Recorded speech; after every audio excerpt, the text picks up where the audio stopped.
చంద్రగ్రహణం సందర్భంగా కాకినాడ జిల్లాలో ప్రముఖ ఆలయాలను మూసివేశారు.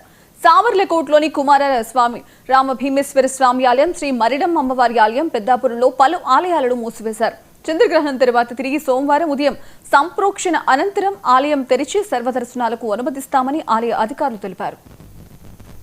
మహాకాయ సూర్యకోటి సమప్రభ నిర్విఘ్నం కురుమేదేవ సర్వకార్యేషు సర్వదా అని భాద్రపద మాసం ఇప్పుడు నడుస్తున్న మాసం.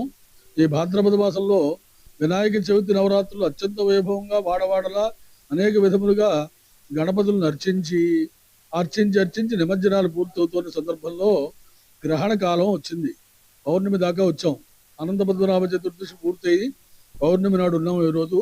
ఈ పౌర్ణమి సందర్భంగా జ్యోతిష్ శాస్త్ర రీత్యా అనేక విషయాలు మనకి పంచాంగకర్తలు చెబుతూ ఉంటారు.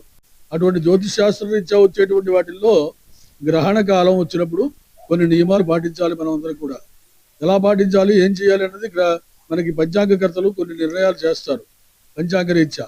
అటువంటి గ్రహణం ఈ సంవత్సరం చంద్రగ్రహణం పౌర్ణమి రాత్రి 9:40 పడుతూ 3 గంటల పాటు మధ్యకాలం, పుణ్యకాలం, అంత్యకాలం అని నిర్ణయిస్తారు. 4 కాలాలు ఉంటాయి.